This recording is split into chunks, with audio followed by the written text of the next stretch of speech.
Berniat membantu justru nyaris jadi korban perampokan. Ya, seorang wanita pegawai bandara dianiaya seorang pria tak dikenal. Pelaku bahkan sempat berupaya membawa kabur mobil milik korban.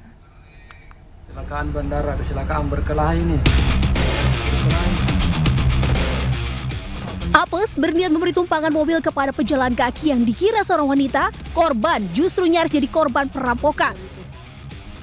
Dalam video amatir yang viral di media sosial, puluhan warga mengejar seorang pria yang diduga hendak melakukan percobaan perampasan mobil milik wanita pegawai otoritas bandara di Jalan Poros pintu masuk area Bandara Sultan Hasanuddin, Makassar, di Kabupaten Maros, Sulawesi Selatan. Pelaku diamuk warga, bahkan tangan pelaku diikat karena terus meronta dan berupaya melarikan diri. Aparat kepolisian Polsek kawasan Bandara Sultan Hasanuddin, Kabupaten Maros, segera mengevakuasi pelaku. Kejadian bermula saat pelaku yang duduk di kursi penumpang belakang tiba-tiba berupaya merampas ponsel dan menganiaya korban. Sontak korban panik dan turun dari mobil. Dan saat itulah pelaku mengambil alih kemudi mobil korban. Namun karena tak bisa mengendalikan laju mobil, pelaku terhenti usai menabrak pohon dan dikejar warga.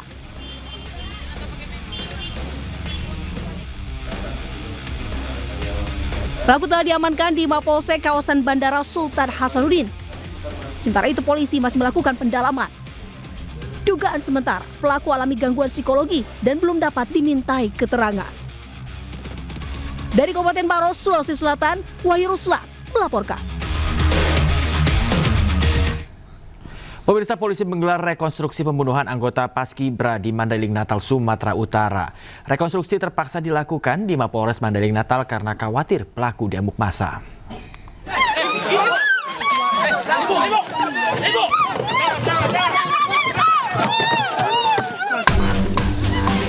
Keluarga Diva Febriani mengamuk dan berusaha menghakimi tersangka Yunus Saputra saat sedang menjalani proses rekonstruksi di halaman Mapolres Mandailing Natal, Sumatera Utara. Keluarga kesal tak terima perbuatan tersangka yang telah menghilangkan nyawa anggota keluarga mereka.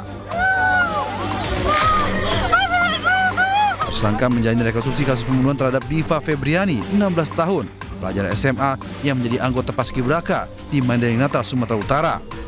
Dalam rekonstruksi, tersangka memperagakan 25 adegan. Polisi tak menemukan fakta baru dalam rekonstruksi. Diketahui motif awal pelaku ingin merampas motor korban yang masih tetangganya.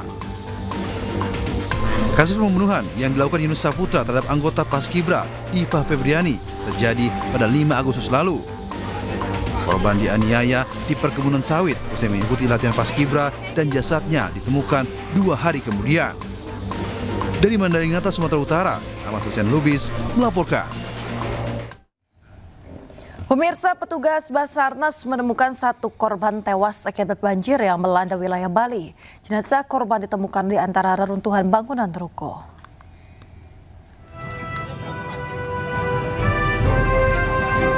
Satu korban atas nama Maimunah berjenis kelamin perempuan ditemukan tewas di antara reruntuhan ruko yang ambruk usai diterjang banjir.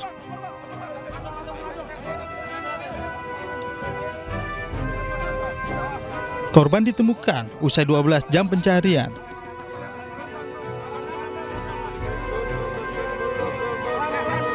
Petugas mengevakuasi jasad korban dengan mengerahkan sejumlah alat berat.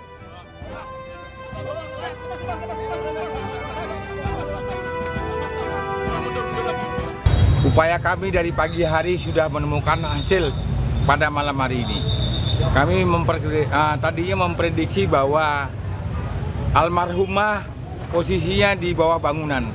Hanya anggota Basarnas dengan anggota TNI turun langsung memutar melakukan kegiatan secara manual. Melihat sebuah tangan yang posisi naik ke atas meyakinkan bahwa itu jenazah, akhirnya melakukan evakuasi.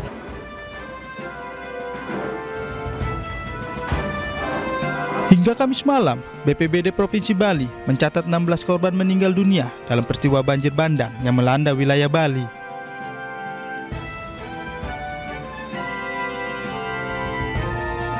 Dari Denpasar, Bali, Indira Ari, iNews melaporkan.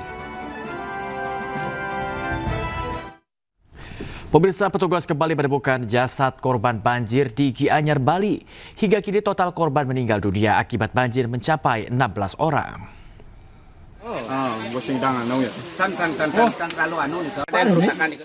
Jasad seorang perempuan berusia 50 tahun asal Desa Guang, Kecamatan Sukawati, Kabupaten Gianyar, Bali ditemukan. Korban ditemukan 500 meter dari titik awal dilaporkan hilang terseret arus banjir. Warga bersama petugas gabungan langsung mengevakuasi jenazah ke rumah duka untuk dilakukan upacara pemakaman. Hingga kini total korban meninggal dunia akibat banjir menjadi 16 orang.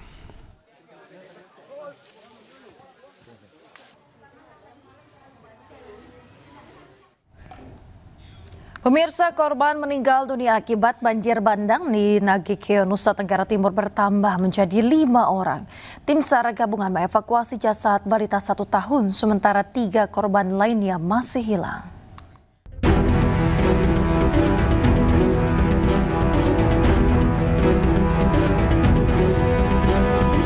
Tim SAR gabungan menemukan jenazah Aciles Agustinus Busa Jago, balita 13 bulan yang menjadi korban banjir bandang di Kabupaten Nagekeo, Nusa Tenggara Timur, Kamis pagi waktu Indonesia Tengah.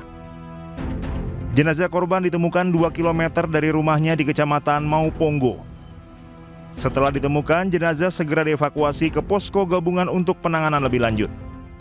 Pelaksanaan operasi di hari ketiga berhasil ditemukan pada pukul 10.00 pada tim SAR gabungan yang mana korban atas nama Aciles Agustinus dengan umur 14 bulan. Selanjutnya korban kita serahkan ke keluarga untuk selanjutnya dimakamkan. Demikian dapat kami laporkan update terkini dalam pelaksanaan operasi pencarian pertolongan oleh tim SAR gabungan.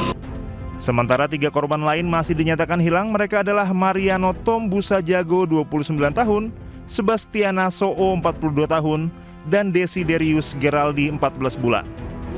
Saat ini jumlah korban meninggal dunia akibat banjir bandang di Nagekeo bertambah menjadi 5 orang. Dari Nagekeo, NTT, Joni Nura Anyus melaporkan.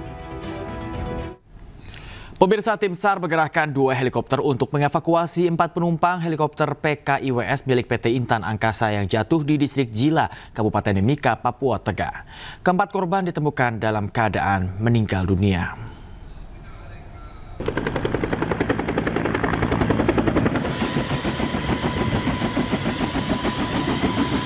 Setibanya di Bandara Moses Kilangin, Timika, keempat jenazah korban jatuhnya helikopter PKIWS langsung dibawa ke RSUD Mimika dengan menggunakan mobil ambulans.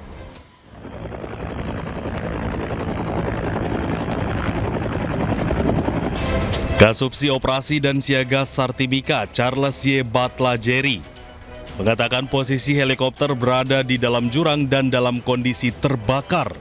Tim berhasil menemukan korban namun dalam keadaan meninggal dunia. Setelah menemukan korban, tim SAR gabungan kemudian mengevakuasi korban ke Jila dan selanjutnya dievakuasi ke Timika. Operasi SAR dinyatakan selesai karena seluruh korban sudah dievakuasi, seluruh tim kembali dengan selamat dan korban sudah dievakuasi ke RSUD Mimika, kemudian dari RSUD Mimika akan diserah terimakan ke pihak keluarga dan RSUD untuk diotopsi. Selanjutnya pada hari ini operasi SAR sudah resmi kami nyatakan selesai dan ditutup. Sebelumnya, Kantor Pencarian dan Pertolongan Timika menerima laporan dari ATC Airnav Bandara Moses Kilangin Timika bahwa ada sebuah helikopter PKIWS POB 4 orang milik maskapai penerbangan Intan Angkasa berangkat dari Bandara Ilaga tujuan Bandara Moses Kilangin Timika hilang kontak di sekitar Pegunungan Ilaga, Kabupaten Puncak sekitar pukul 11.38 waktu Indonesia Timur. Dari Timika, Papua Tengah, Nathan Making, iNews melaporkan.